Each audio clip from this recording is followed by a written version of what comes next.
Vamos a hablar primero de Yemen. Los trabajadores humanitarios han recibido a decenas de familias que huyen de la violencia en Adén. Veamos. El conflicto civil en Yemen ha originado que decenas de familias abandonen sus casas en la zona portuaria de Adén, uno de los principales escenarios de los enfrentamientos entre los combatientes hutís y milicianos leales al exiliado presidente Mansur Hadi. Felizmente, integrantes de la Media Luna Roja yemení, al igual que otras agencias humanitarias, se encargan de acoger al menos unas 200 familias que llegan por las noches a habitar las escuelas de Al-Mansur, al norte de la ciudad de Adén, convertidas hoy en refugios lejos de los bombardeos. Hemos colocado 5, 6 y hasta 10 familias por aula. Aquí estamos asentados junto a otras organizaciones humanitarias de socorro internacional, prestas para dar ayuda a las familias desplazadas quienes no tienen recursos para sostenerse. Conforme reciben a más familias, Nasser añade que los recursos podrían escasear en unas pocas semanas, situación que preocupa a otras 21 agencias de ayuda humanitaria, como la Cruz Roja, la Organización Mundial para las Migraciones y Médicos Sin Fronteras, que advirtieron la inminente escasez de combustible, lo que podría traer como consecuencia el cese de su trabajo. El conflicto civil, sumado a los bombardeos de la coalición saudí, ha interrumpido las importaciones en Yemen, situación que, según Naciones Unidas, ocasionaría que 20 millones de personas, es decir, el 80% de la población, padezca hambruna. Por esta razón, el gobierno de Estados Unidos ha anunciado destinar $68 millones para paliar la crisis humanitaria. Así lo anunció el secretario del Estado del país, John Kerry. Este paquete de ayuda se destinaría a los 16 millones de yemeníes dependientes de la asistencia y cerca de 300.000 desplazados internos. Bien, ese es otro punto, ¿no? La situación de los desplazados, la gente que huye de la violencia, obvio, no se va a quedar en las ciudades en las cuales son atacados y van a un destino incierto, ¿no?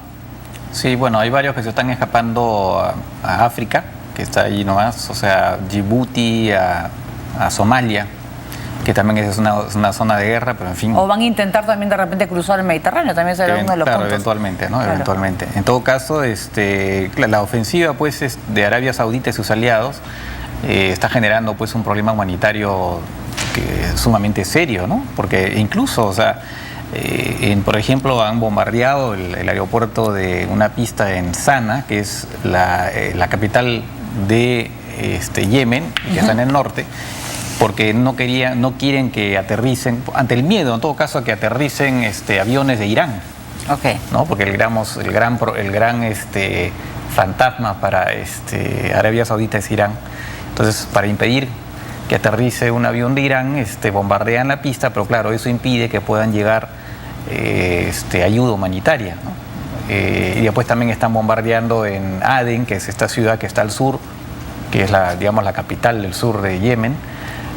Igual, ¿no? Están bombardeando y generan pues un problema ya de escasez de víveres, no está llegando gasolina, lo que impide distribución de víveres también. O sea, las organizaciones humanitarias no pueden trabajar, ¿no? Y si esto le sumas que han destruido mucho material bélico, digamos que estaba en manos de los aliados de los hutíes, de las Fuerzas Armadas de Yemen, que era material bélico utilizado contra Al-Qaeda. Y claro, pues quienes son los tan felices en estas circunstancias, son los de Al-Qaeda que aprovechan para apoderarse de una ciudad cerca de Adén. Entonces, en realidad no se entiende muy bien. La impresión es que Arabia Saudita se ha lanzado en esta operación por el fantasma iraní, No ha calculado bien las consecuencias.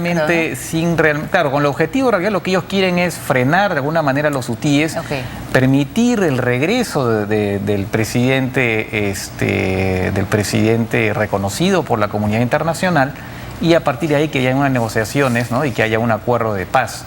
Pero parece que militarmente no tienen no la han visto. Por ahora por lo menos no les está resultando, y el efecto colateral es que no solamente el tema monetario, que es espantoso, pero además Al Qaeda se ve favorecido. Entonces, sí, además que apareció una rama, cuando han decapitado a esos soldados en Yemen también. Entonces uno se pone a pensar, pues es el terrorismo que está actuando de manera impune, pues en medio de la violencia son los que más aprovechan, ¿no es cierto? Claro. Ahora, hay la noticia también que ha habido es que tal vez preparando esta vez ya una incursión vía terrestre, es que han desembarcado algunas decenas de soldados que están en Adén. ¿Ya? Arabia Saudita lo ha desmentido, pero la gente local dice que efectivamente hay unos militares que han llegado, que serían gente que mandada por Arabia Saudita eventualmente para... ¿Como sicarios? No, soldados que sería, digamos, como para ver cómo está el terreno, para preparar una eventual invasión, ¿no? Un eventual desembarco, ¿no? Entonces, pero Arabia Saudita lo ha desmentido. Entonces, nada es muy claro, no se sabe muy bien, ¿no? Entonces, en fin, es algo que me parece que Arabia Saudita no las tiene muy claras. Muy bien, nosotros más adelante vamos a hablar de Yemen, pero les contamos que el secretario general de Naciones Unidas, hablamos de Ban Ki-moon, recordó el 70 aniversario del fin de la Segunda Guerra Mundial plantando un árbol. Un árbol de la paz y la unidad es lo que el secretario general de Naciones Unidas, Ban Ki-moon, ha plantado para conmemorar a las víctimas de la Segunda Guerra Mundial. Este 2015 se cumplen 70 años del fin del conflicto que dejó más de 60 millones de personas muertas. Con la plantación de este árbol, hoy recordamos a todos los que han muerto y se han sacrificado defendiendo la misión establecida en la Carta de las Naciones Unidas, y nos volvemos a comprometer con los objetivos e ideales fundacionales de la ONU. Dentro de Naciones Unidas, la Asamblea General convocó a una reunión conmemorativa. El jefe de la delegación de la Unión Europea en la ONU señaló que el fin de estas ceremonias es no olvidar nunca las horas más oscuras de la historia europea, cuando el totalitarismo, el despotismo, el odio, la intolerancia, el racismo, el antisemitismo y la xenofobia condujeron a una conflagración mundial que trajo sufrimiento a la humanidad. La embajadora de Estados Unidos ante ONU, Samantha Power, también hizo una autocrítica respecto a cómo se tratan los conflictos actuales en esta entidad. Si realmente queremos honrar su sacrificio, debemos hacer más que conmemorar. Constantemente debemos preguntarnos si hacemos lo suficiente como para defender los principios por los que luchó la gente, lo suficiente para garantizar que los derechos que afirmaban no existen solo en el papel. Esos principios son ridiculizados por los gobiernos que atacan a su propia gente, como sigue siendo el régimen de Bashar al-Assad. A su turno, el embajador de Israel ante Naciones Unidas señaló que la historia ha enseñado que las vidas judías no pueden confiarse a otra nación, sino que ellos deben ser capaces de defenderse. Y vale la pena luchar por la libertad, por la igualdad, por la democracia y por los ideales por los que vivieron y murieron muchos de ellos hace 70 años. Muy bien, pues 70 años después del fin de la Segunda Guerra Mundial, pues Europa, hay algunos temas que todavía se mantienen, ¿no? El tema puede ser de la xenofobia, ¿no? El tema, de repente la unión que hace unos años se estaba dando de una manera positiva y ahora pues se cuestiona, y países que han aprendido también pues a convivir juntos, ¿no? Bueno, el principal problema ahora en Europa es el enfrentamiento que hay en Ucrania, ¿no? Digamos, incluso los líderes europeos no han ido a Moscú a celebrar el fin, ¿no? El fin de la guerra. El Día de la Victoria, ¿no? Exactamente, el Día de la Victoria, lo cual indica pues que hay pues lo que es una muestra de la tensión existente actualmente, ¿no? Entonces es un poco es el legado digamos, de lo que es la guerra, de lo que fue la guerra en estos momentos, no solamente por el tema de la tensión con lo de Ucrania, sino también el surgimiento de partidos de extrema derecha. De alguna manera son un eco, ¿no? Un poco siniestro de lo que pasó hace 70 años, ¿no? Muy bien, nosotros vamos a seguir con Naciones Unidas, que ha reportado un récord de 38 millones de personas desplazadas internamente en el año 2014. Para poner un ejemplo, esta impresionante cifra supera el total de la población de nuestro país, el Perú. De los últimos años, el 2014 ha sido el peor debido a los conflictos que han dejado una cifra récord de 38 millones de personas desplazadas.